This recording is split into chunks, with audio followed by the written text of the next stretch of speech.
के शांत प्रकाश जी, वादा किया था तो फिर उस पर काम क्यों नहीं?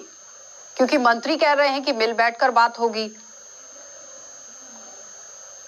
देखिए, जब ये 2 साल पहले जो पूरी दिल्ली को इन्होंने बंधक बनाया था किसान आंदोलन की आड़ में, और 13 महीने तक वो जो 3 बिल जो किसानों के हित के लिए बनाए गए थे उसको खत्म करने की मांग को लेकर के ये लोग जो है वह बैठे, और उस वक्त इनको तमाम कोशिशें की गई मनाने की, तमाम बैठकें भी की गई, उसके बावजूद ये लोग नहीं माने और अल्टीमेटली 13 महीने के बाद वो बिल जो है वो वापस लिए गए।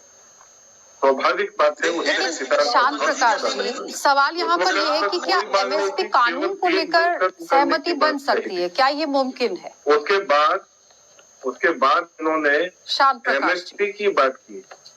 एमएसपी जो है जिसको स्वामीनाथन जी ने अपनी कमेटी में रखा, और 2010-11 में जब वो मनमोहन सिंह जी के पास में एमएसपी का इशू पहुंचा तो मनमोहन सिंह जी ने सीधा हाथ खड़ा कर दिया कि इतना खर्चा जो है वो सरकार नहीं वहन कर पाएगी, इतना पैसा नहीं है हमारे पास।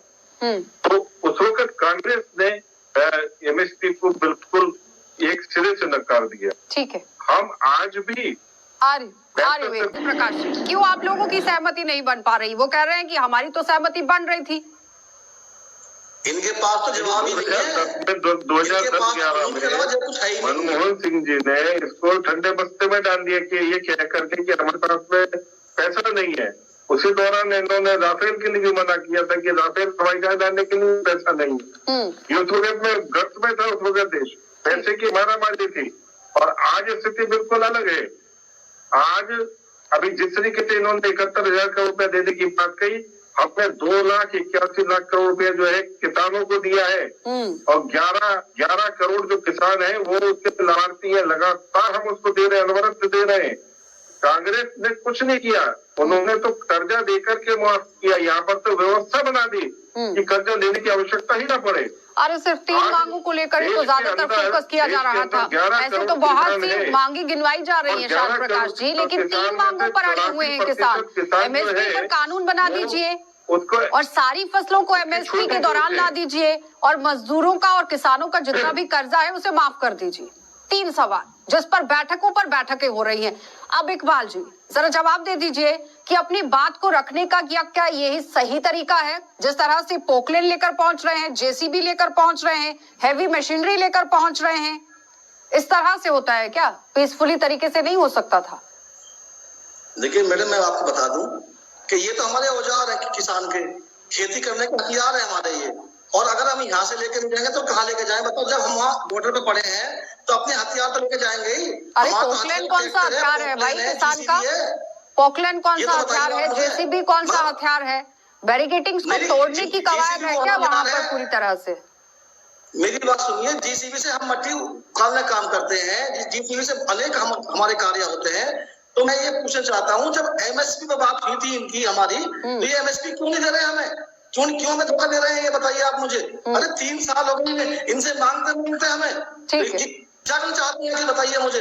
और मैं जल्दी से शांत प्रकाश जी इस पर जवाब दीजिए कि एमएसपी पर वादा किया था, फिर क्यों नहीं लागू हो रहा है? आखिर वजह क्या है? क्या चाहती है सरकार? क्योंकि मंत्री कह रहे हैं कि मिल बैठकर बात होनी चाहिए। बनाई गई 26 लोग उस पर सदस्य हैं, और अभी वो कमेटी काम कर रही है। आप जो है एकदम तुरंत जिस दिन भी आ जाएंगे उस दिन उसके ऊपर कार्रवाई हो जाएगी, ऐसा नहीं। अभी जो कमेटी गठित हुई है वो अपनी रिपोर्ट सबमिट करेगी, उसके बाद में क्या व्यवस्था बनाई जा सकती है।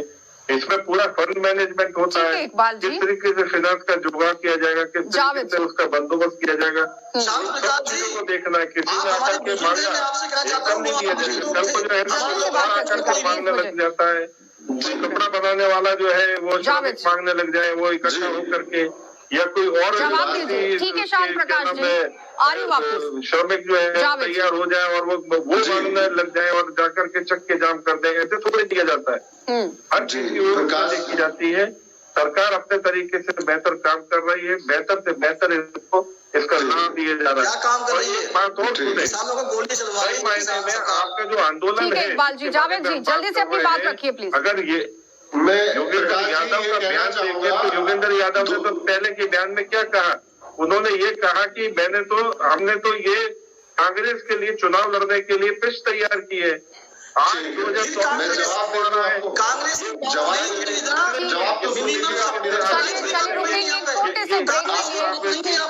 में देख रहे आप देखते रहिए गुलस्तान। दिखाई दे रहा है कि ये लोगों को एमएसपी नहीं चाहिए, इनको तो पिच तैयार करनी है 2024 के चुनाव के लिए। इकबाल जी, बात गोली से बनती है कि संवाद से बनती है? आप और बेहतर तरीके से जानते हैं, बताइए जरा। नहीं, बात जो बनती है संवाद से बनती है। तो फिर मगर चांद प्रकाश जी जवाब दीजिए। देखिए, इन्होंने जो 750 किसानों को जो जिनकी धरने के दौरान जो है मृत्यु हुई, क्या उन 750 लोगों के डेथ प्रमाण पत्र और उसके कागज वो लेकर के क्या सरकार के पास जमा कराए? मुझे तो नहीं लगता कि इन्होंने इस प्रकार से कोई कागज उनके जमा कराए हैं। और उसका कारण कि वो किसी पुलिस की गोली से मरे या किसी पुलिस की ज्यादती से मरे, ऐसे कुछ कोई कंप्लेंट हो, कोई एफआईआर हो, कुछ जमा कराया? अरे आज भी तो कितने लोग जख्मी हो गए हैं पुलिस के। कह रहे कि 750 संसद के पटल पे रखे राहुल जी ने, संसद के पटल पे सारे नाम और पते तैयार है, मगर सरकार के समक्ष आप रखें। ठीक है श्याम प्रकाश जी। और जो कांग्रेस के हमारे मित्र हैं वो जिस तरीके से बेचैन है, आप मुझे बताएं संसद के पटल पर अगर रखे हैं तो फिर अभी तक उस पर निर्णय क्यों नहीं हुआ? और सबसे बड़ी बात, एक और बड़ी बात कही जा रही है किसानों की तरफ से, वो कह रहे हैं कि संसद के अंदर एक सत्र को बुलाया जाए और उसमें निर्णय लिया जाए। ये नहीं लेंगे, ये निर्णय नहीं लेंगे क्योंकि होगा ना 2024 का चुनाव सर पर है 20 दिन के बाद।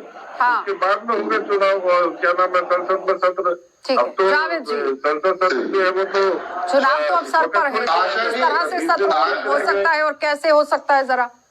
देखिए आशा जी, भाजपा की प्रॉब्लम क्या है? भाजपा वोट चोर पार्टी है और ये केवल उद्योगपतियों की पार्टी है, उद्योगपतियों के लिए काम कर रहे हैं। इनको किसानों का बिल्कुल दर्द नहीं दिख रहा है। और ये संवैधानिक, मेरे हाथ में संविधान है, संवैधानिक अधिकार होता है कि कोई भी दिल्ली जाके धरना प्रदर्शन करे, पीसफुल प्रोटेस्ट करे। आप जगह क्यों नहीं लेते? आप जगह क्यों नहीं लेते? मैं आपके बीच में नहीं बोलता ना, आप बीच में क्यों बोलते हैं? आप बीच में क्यों बोलते हैं? इस तरह से एक दूसरे के बीच में जल्दी से बात। मैं आपकी बात सुन रहा था तो बीच में बोल रहे। प्रधानमंत्री जी 2014 से गला फाड़ फाड़ के बोल रहे हैं कि C2+50% का फॉर्मूला हम लागू करेंगे। आपके घोषणा पत्र में, हमारे घोषणा पत्र में नहीं था, हमने घोषणा की है। 50% से क्यों बच रही है सरकार? आपके घोषणा पत्र में क्यों नहीं लागू? ठीक है जावेद जी, होंगे, जल्दी से लास्ट कमेंट रखिएगा। इकबाल जी, मैं आपको बता दूं मैडम, ये सरकार तानाशाही सरकार है। ये कुछ करना नहीं चाहती, ये चाहती है किसान हमेशा दबके रहे, किसान इनको वोट देता रहे, इनको बनाता रहे और ये उसका शोषण करते रहे। आगे की रणनीति क्या है इकबाल जी? ठीक है, हो गया।